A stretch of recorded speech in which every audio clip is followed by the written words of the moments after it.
So what doing and where the heck are we now? We're in Corinth, Mississippi. We're gonna take a look at town.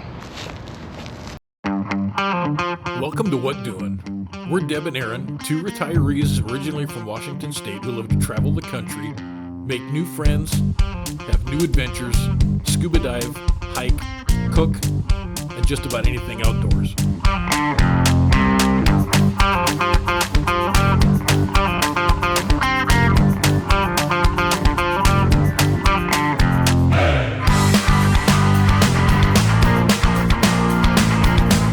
For the ride. You never know what kind of crazy adventures we're going to get mixed up in, and you never know what doing. Our first stop was to take a carriage ride around town to get our bearings and ask some of the locals what we should see at the Crossroads of America. Here you go, Pop. This one's for you. The Corinth Coca-Cola Bottling Company and the museum. We're going to go in and see what they got. Check out the displays.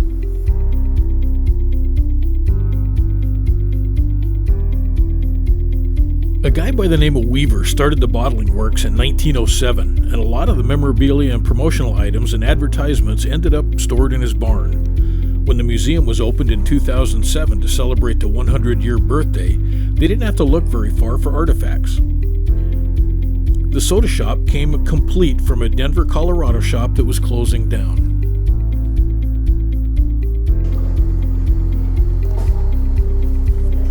I grew up on Coke floats.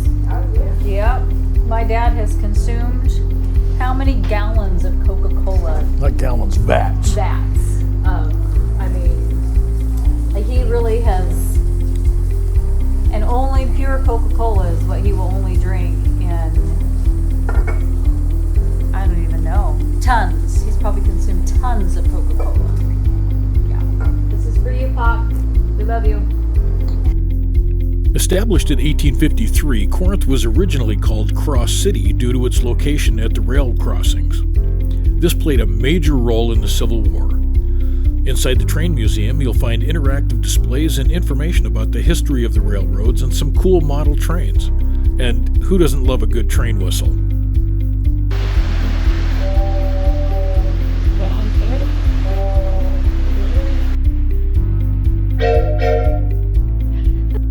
As we headed out to explore more, we found the Firefighter Coffee House. So if you're in Corinth, Mississippi, and you're driving through, you got to stop by at Firehouse Coffee, talk to Matthew, get an Americano or something to drink. What are we drinking today? What'd you mix up? So you have an Americano. It's just a basic blend of hot water and espresso. And your lady friend here has a vanilla latte. That's just an espresso with steamed milk and then some flavor. And the coffee you could buy to go in the bean form? Yes, sir. You can buy it whole bean, or I can grind it on site for you. We have a variety. We have the Colombian, we have Guatemalan, Tanzanian mix, we have a Brazilian brush fire, which is a southern pecan. All sounds good. Which one did we have? Because that was super good. So the one you're drinking now is the espresso blend. That's the Battalion Chief. That is Colombian and Guatemalan. So it's very smooth. Yes, ma'am. Yeah, And super then we bought a good. pound of brush fire to go. Of course you did. Because you have to. Yeah. Thank you, Matthew. Yes, sir. Yeah. We'll drop in next time we're through town. I appreciate it. One of the places you absolutely have to check out in town is the Civil War Museum. It'll give you an idea of why Corinth was so important during the Civil War, why it tied so closely into the railroad crossing, and why all of that led to what was so important with the Battle of Shiloh. It's worth it to take the short drive and a little hike out to the battlefields at Corinth. One thing to note on this trail, if you don't have all trails, you're going to need it. We're here in the fall, and with all the leaves on the floor, the trail kind of disappears. And you can find yourself wandering off to some place that isn't the trail. The Union losses included more than 2,300 dead, wounded, or captured, while the Confederates suffered more than 4,200 casualties. The Confederate defeat at Corinth allowed the Union to focus attention on capturing Vicksburg, Mississippi, the last major rebel stronghold on the Mississippi River, and end the fight against slavery. Control of the crossroads in Corinth meant control of the entire South. So this is it. We are at the Crossroads. East-west, north-south. This is what part of the big, huge fight was over. The Confederates had it. The Union wanted it. This and the Battle of Shiloh was an amazing, strange, terrible part of our history. We did some terrible things to each other, and it was all over this.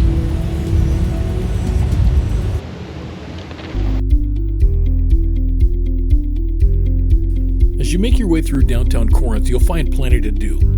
There's lots of shops, plenty of eateries, and with a place this steeped in history, every place you turn, there's something new to discover. One of the best things to discover is Dilworth's Tamale drive-thru. Grab the 60 and 60 brochure from the Visitor Center and take a little city hike. The 60 and 60 refers to 60 buildings in 60 minutes that you can do a downtown tour. If you do the walking tour, the green feet will lead you to where you want to go. Just don't spend too much time looking at the ground. So there's this place in Corinth, Mississippi called Gorham's Drug Store. It's been here since before the Civil War. It's still owned by the same family, and they're famous for slug burgers. Now, Townsend, you tried Spotted Dick, so I gotta one-up you and try the slug burger. But I figure if the state troopers eat it, it still has to be pretty good. So this is the world-famous slug burger. It's made from a chicken and flour mixture. We'll see what it's like.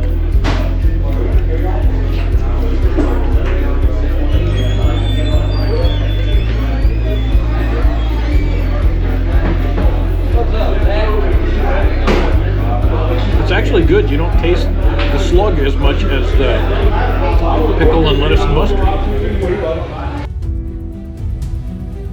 Shiloh National Military Park is a short half-hour drive north of Corinth. You can visit the site of the most epic struggle in the Civil War. Here, nearly 110,000 American troops clashed in a bloody contest that resulted in 23,746 casualties. More casualties than in all of America's previous wars combined. This park is very well laid out, with many interpretive signs explaining where the companies were and where they fought. The monuments all have descriptions on what it is that you're seeing and what it commemorates. This is the Shiloh Church. As much as it played a role in history, and as much as it's written about and talked about, it's sort of an unassuming little shack.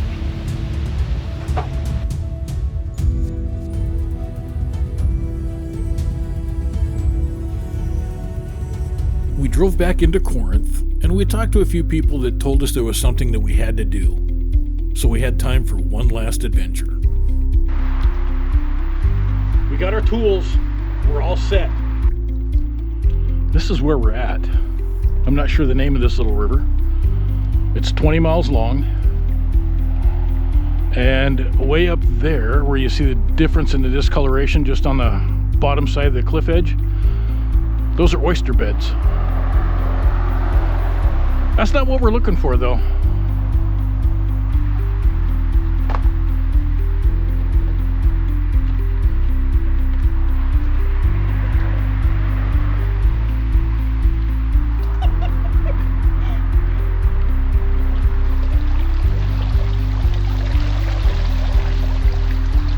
Now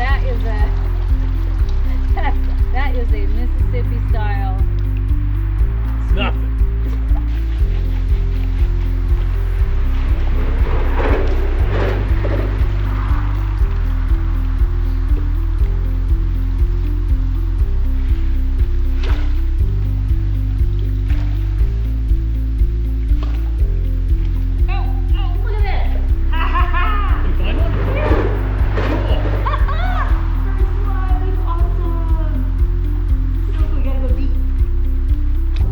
Well, we didn't totally strike out.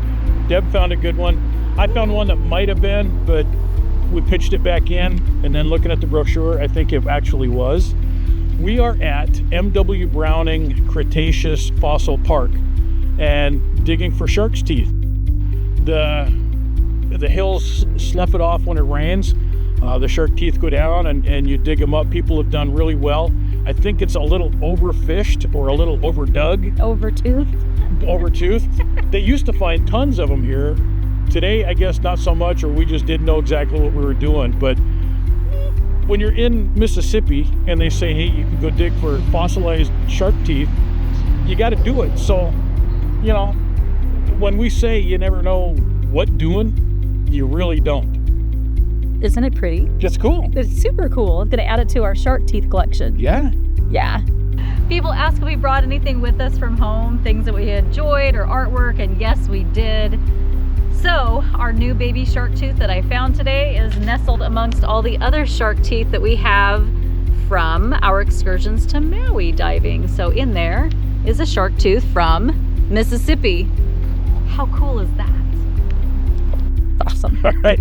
We'll see you next time, and you really never know what doing.